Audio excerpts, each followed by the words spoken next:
Naam, mtazamaji wetu, karibu katika studio zetu zilizoko hapa Ubungo jijini Dar es Salaam, na mimi ni Samuel Thomas, na tunakuletea taarifa ama ujumbe ambao umetufikia katika studio zetu za hapa Ubungo jijini Dar es Salaam kuhusiana na ujumbe wa Askofu Mkuu Dr. Barnabas Mtokambali ambao umeutoa kwa Wakristo na washirika wote wa kanisa la Tanzania Assemblies of God katika kuelekea Pasaka ama sikukuu ya Pasaka ambayo itafanyika siku ya Jumapili katika makanisa yote ya TAG, lakini pia na makanisa mbalimbali ya Kikristo hapa nchini. Na ujumbe huu ambao umetufikia mahali hapa, basi sisi tutakwenda kusoma kama ulivyoandikwa. Na ujumbe huu unasomeka namna hii: ujumbe maalum wa Pasaka kutoka kwa Askofu Mkuu wa TAG Dr. Barnabas Mtokambali. Tunapoungana na Wakristo duniani kote kusherehekea Pasaka mwaka huu wa 2025, kanisa la Tanzania Assemblies of God TAG linawatakia Watanzania wote Pasaka njema yenye tumaini jipya katika Kristo Yesu. Biblia katika Warumi 6 mstari wa 9 inasema, kwa kuwa twajua ya kuwa Kristo akiisha kufufuka katika wafu hafi tena, wala mauti haimtawali tena.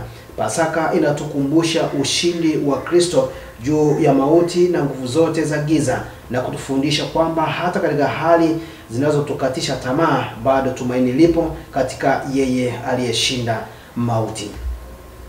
Askofu Mtokambali anaendelea kusema, mauti haina tena nguvu juu yetu, tunapata uzima wa milele. Hofu haina tena mamlaka juu yetu, tunatembea kwa ujasiri. Dhambi haina tena utawala juu yetu, tumewekwa huru na neema.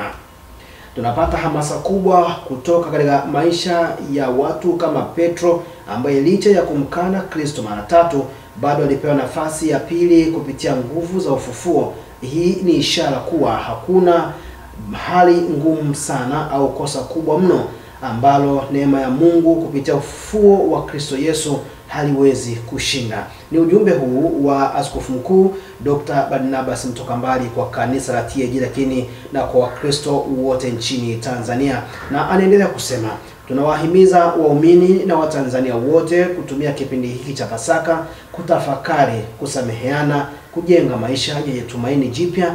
Yesu Kristo yu hai, na nguvu zile zile zilizomfufua kutoka kwa wafu zina uwezo wa kubadili maisha yetu hii leo. Heri ya Pasaka kwenu.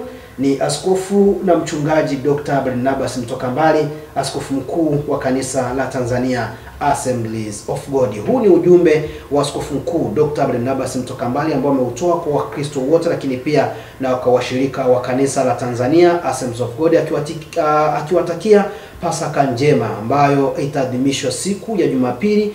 Nasi tunakutakia utazamaji mwema kwa vipindi vingine vinavyoendelea. Pia tukutakie Pasaka njema. Asante na kwaheri.